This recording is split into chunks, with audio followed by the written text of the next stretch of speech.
Okay, let's start with 6 respiration 2. I believe we left off here, stage 3, electron transport. During cellular respiration, electrons gathered from food molecules generally fall, losing energy at each step. In fact, they always do that as part of the law of conservation of energy, or the law of entropy. It's more like the law of entropy. Every time you have a transformation, whenever you move electrons, you lose a little bit of the energy of electrons as heat. So electrons are transferred from glucose in food molecules to NAD. This electron transfer converts NAD to NADH, which means it's reduced. NAD is reduced, and where the electrons came from, that molecule was oxidized. Remember, we talked about oxidation and reduction. The last lecture, oxidation is the loss of electrons.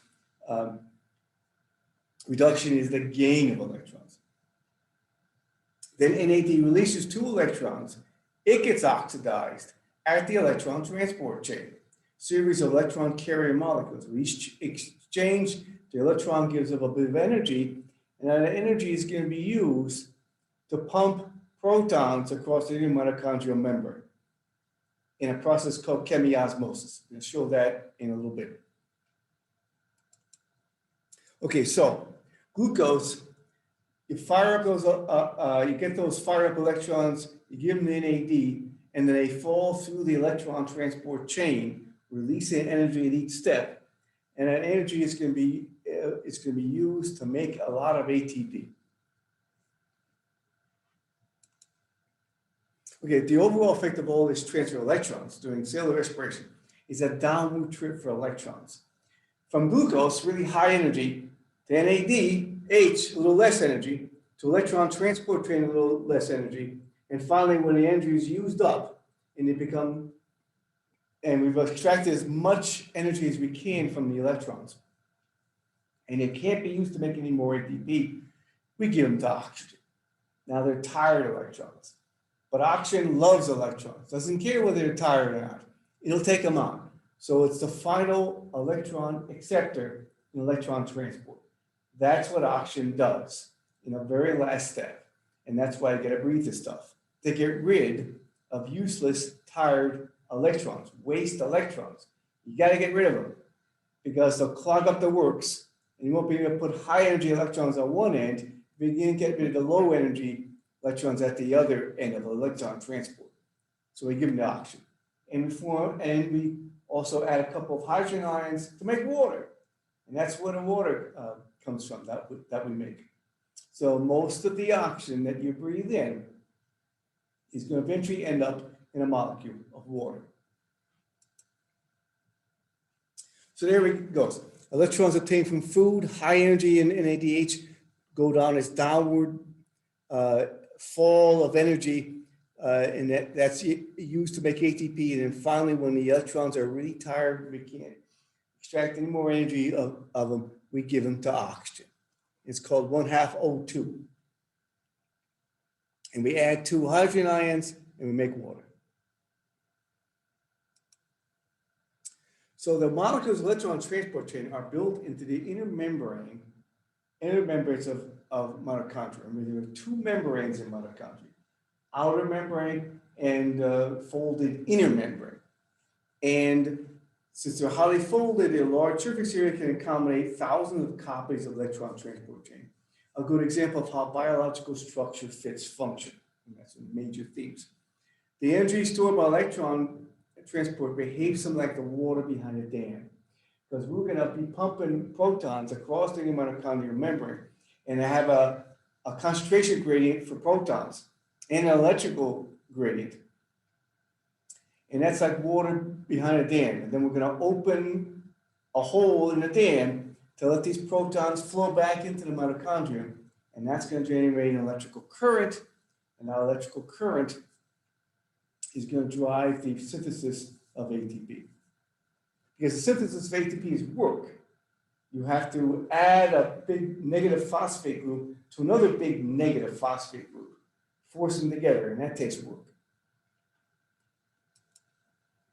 There's the structure of the mitochondrion. The outer membranes are smooth, and then the inner convoluted membrane. And then the very inside of the mitochondrion is called the matrix, and that's where citric acid takes place. The citric acid cycle takes place in the matrix of the mitochondrion. So it's sometimes called the matrix equations, citric acid cycle. Okay. Mitochondria are structures that act like turbines. Each of these miniature machines, called ATP synthase, is constructed from proteins built into the inner mitochondrial membrane, adjacent to the proteins of the electron transport chain. It's going to allow protons to flow through it, and the electrical current generated by these electrons is going to be used to make ATP from ADP and phosphate. Figure 6 shows a simplified view of how the energy previously stored in NADH and FADH2 can now be used to generate ATP. Here it is right now, how electron transport drives ATP synthase machines. Okay, so here's the inner mitochondrial membrane. There's a space between the membranes. The outer membrane is out here. So here's NADH coming from where? Citric acid cycle, intermediate step, glycolysis. It gives up its electrons to this big blue guy here and becomes NAD plus, and it can go back to the citric acid cycle, pick up more high energy electrons and be reused. This blue guy here is electron carrier. It's also a proton pump. It's going to pump a proton across the inner mitochondrial membrane from the matrix to the space between the two membranes. And I say proton because it's a hydrogen ion. What's a hydrogen ion? It's a hydrogen nucleus without its electron, which is a proton. So it pumps a proton.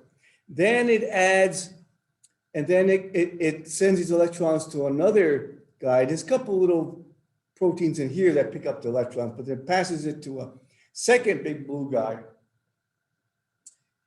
And he pumps a proton across the membrane. Then it gives it to a third proton pump.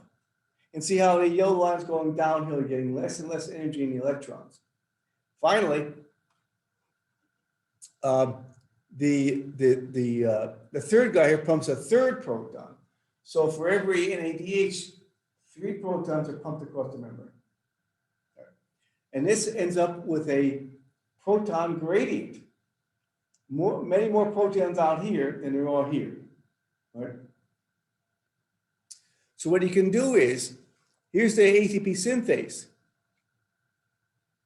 There's a pore through the ATP synthase that allows hydrogen ions to come back into the matrix by simple diffusion. It flows into there, and there's an enzyme at the other side of the ATP synthase. Well, ATP synthase is an enzyme, enzyme ASE, where it can use the energy of the electrical current. Remember, moving charge is electrical current. This is like a little biological battery. Well, let me show you that. Let me stop sharing for a moment. How does a battery work? A battery is separation charge, right? It's just by drawing. So here's a battery. There's a little nipple on one side of the battery and a little indentation on the other side of the battery, right? Just a little closer. And the little nipple is positive, the indentation is negative. And so what you do is you connect the wire to one side of the battery through a resistance to the other side of the battery. And so when you do that, in the electrical current, in the house current, negative charges move. So in this case, electrons will pass through this wire to the positive pole. This is an electrical current. What can you use electrical current to do? Work. This resistance here could be a motor, could be a light, could be whatever. So the take-home message is electrical current used to do work. All right, make this battery the inner mitochondrial membrane. The same thing. You got all these protons up here, so negative down here. You're going to open up a hole, the ATP synthase, and allow these to flow through by simple diffusion. What is that? That's a current. And you use the current to put ADP plus PI together to make ATP, which is work. And that's how you make ATPs in electron transport.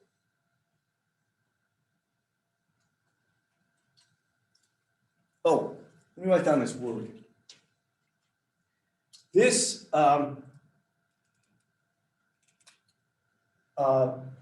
this process of pumping protons across the mitochondrial membrane has a name, and the book doesn't use it for some reason. So it's good to, so here it is right here.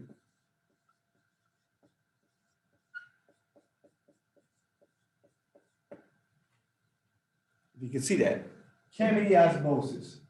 This is the pumping of protons across the inner mitochondrial membrane to set up that proton gradient in order to make ATP. It's called chemiosmosis.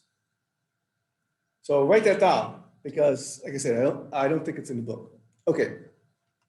It should be, but it's not. All right.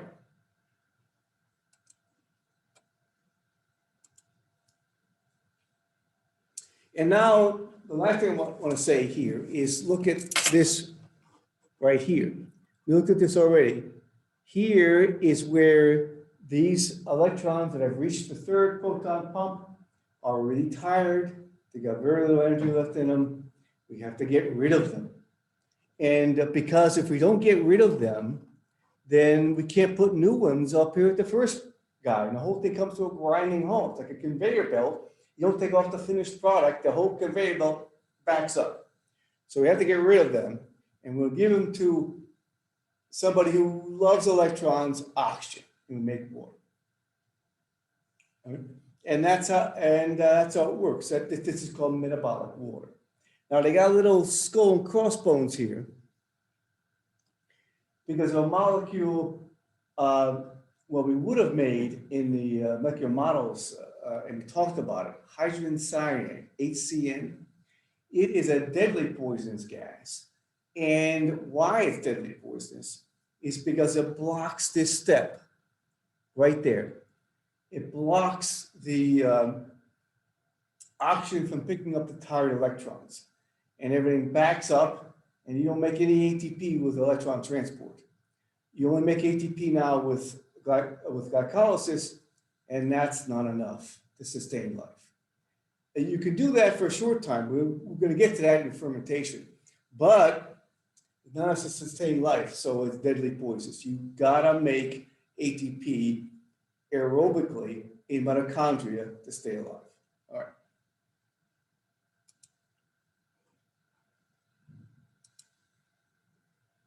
So major things, the highly folded membranes of mitochondria, well suited. What is this? We already said this earlier on. That's the relationship of structure function. You got this large surface area inside the mitochondria. We can have thousands of these molecules making ATP. Okay, so cell generation can generate up to 32 molecules of ATP per molecule of glucose. Figure 6.1 will keep you track of the ATP molecules generated. So I'm going to do a little counting here, because you think of ATP as the energy currency. So how much currency are we making in each place? So there it is right there. In glycolysis, we make 2 by direct synthesis or substrate level phosphorylation, but we make 2 NADHs. In the intermediate step, we don't make any ATP, we make a couple of NADHs though. Then in the citric acid cycle, we make 2 ATPs by substrate level phosphorylation or direct synthesis, and we make some NADHs and FADH2s. in that process, and they all go to electron transport chain. And they give, and those electrons are transferred to the proton pumps, and we make a lot of ATP, 28, compared to 2 over here and 2 over here, so about 32. Some cells can make a little bit more because they have a little mechanism to do that. We don't have to get into that.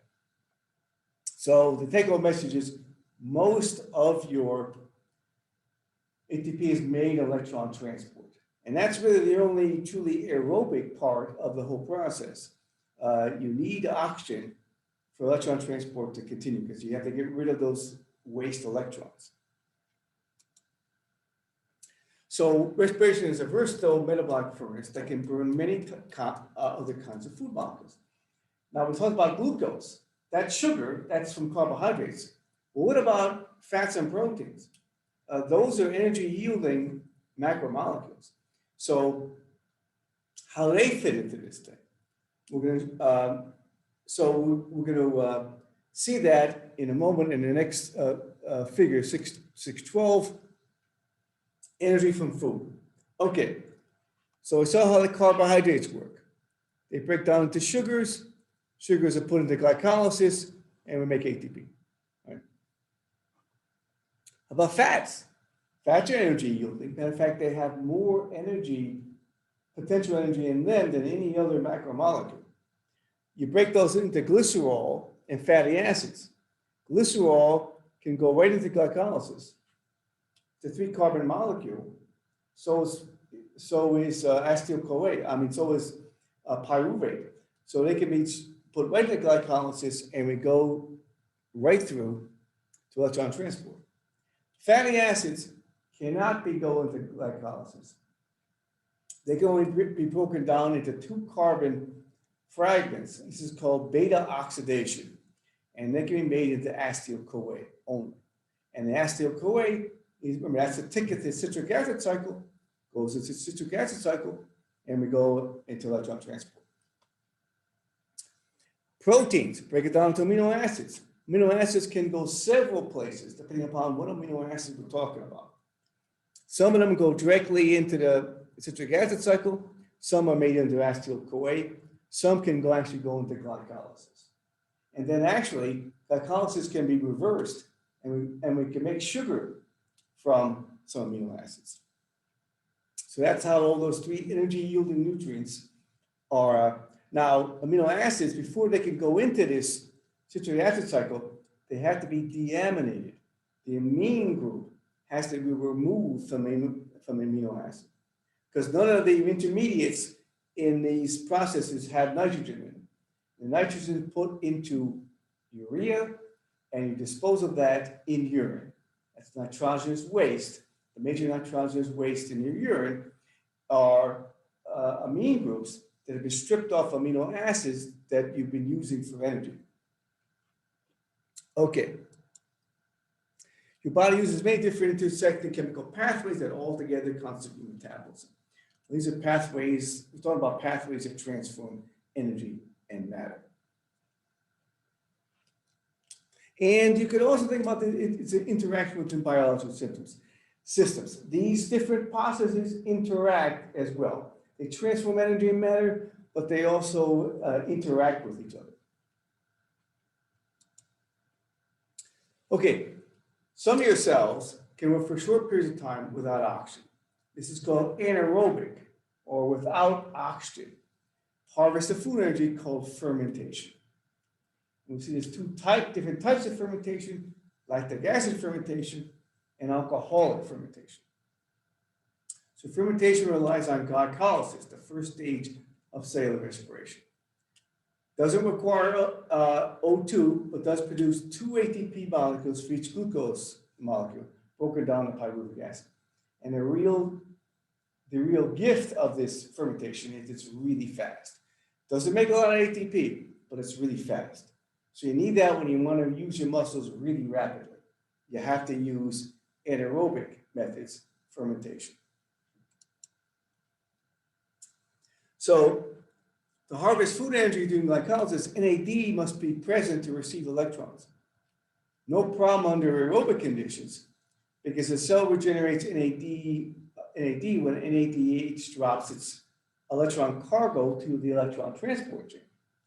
However, this recycling of NAD cannot occur under anaerobic conditions because there's no O2.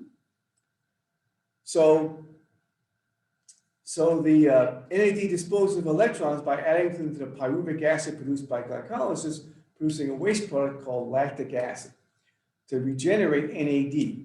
Because if you just left it at pyruvate, all the NAD would be converted into NADH, and glycolysis comes to a grinding halt.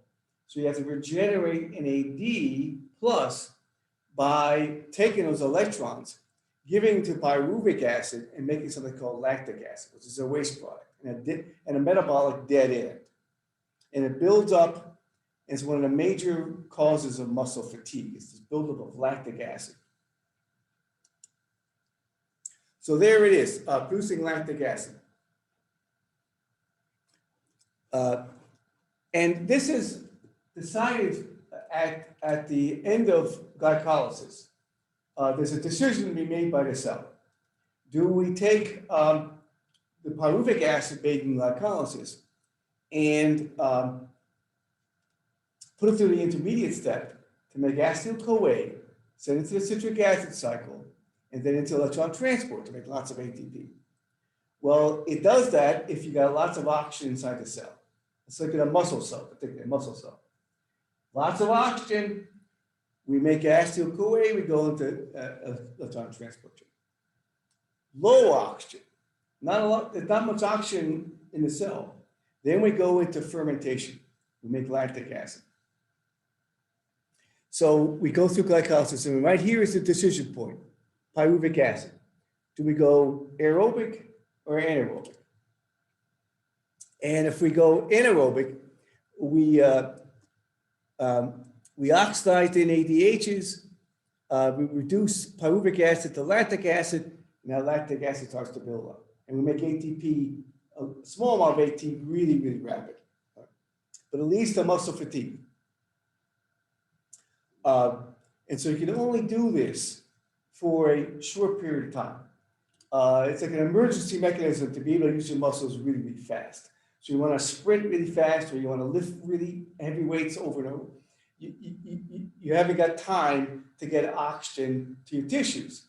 If you're running real fast, remember, getting oxygen to tissues is a convoluted, a long process. You got to breathe the oxygen in, it's got to be attached to hemoglobin, it's got to go through the cardiovascular system to your muscles, it has to come off the hemoglobin, has to go into the cell, into the mitochondria, finally to make ATP. Well, if you got to move your muscles real fast, you haven't got time for that. So you have to go into fermentation, anaerobic. And later on, you will convert the lactic acid back after you finish the exercise. You convert the lactic acid back to glucose, and it eventually goes through the aerobic pathway. Because remember, after you run real fast, you're breathing real heavy, you have an oxygen debt, and you eventually have to go through the aerobic mechanism. We are what's called obligate aerobes. We have to use oxygen. We have eventually. We can do without oxygen for a short period of time, but eventually we got to go back to it. And this is the difference between aerobic exercise, cardio, and resistance exercise, which is anaerobic. If you can run, if you run slow enough where you have time enough to get oxygen to your muscles, you can stay aerobic, and you can do this for a long period of time, right? But if you want to run really, really fast, you haven't got time to get the oxygen to the muscles, so you have to use anaerobic means. But through training, you can learn to go faster and faster and still stay aerobic and not have, because remember, aerobic, you don't have much muscle fatigue, so you can go for a long period of time. Anaerobic, lots of fatigue, so you can only do it for a short period of time. But what you do is, when you do cardio, is you don't make big muscles if you're doing cardio, right? like marathon runners, they don't have big muscles. Weightlifters, sprinters, they got big muscles. So if you do anaerobic stuff, you build big muscles. If you do aerobic stuff, you don't build big muscles, you build a better oxygen delivery system. You get more oxygen. Aerobic capacity, I think we talked about it in the very first part of this chapter. You build up your aerobic capacity. So you build blood vessels, more and more blood vessels in your muscle that bring more and more blood faster and faster to your muscles, so you can run faster and faster and still stay aerobic. So these world-class marathon runners, they run sub 5-minute miles for 26 miles. And they can do that because they're staying aerobic, even though they're running really fast. Right? And so you can train your muscles to do that. Now, this process in science what causes muscles to burn.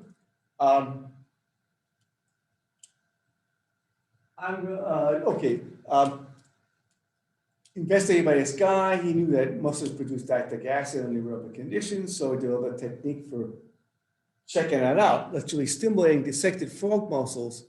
And so you had a force generated that prevented diffusion of lactic acid. So lactic acid stayed in the muscles.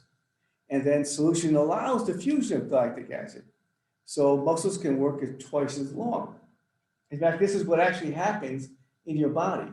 The lactic acid produced by muscles is put out into the blood. It goes to your liver. The liver converts that to glucose and sends it back to muscles.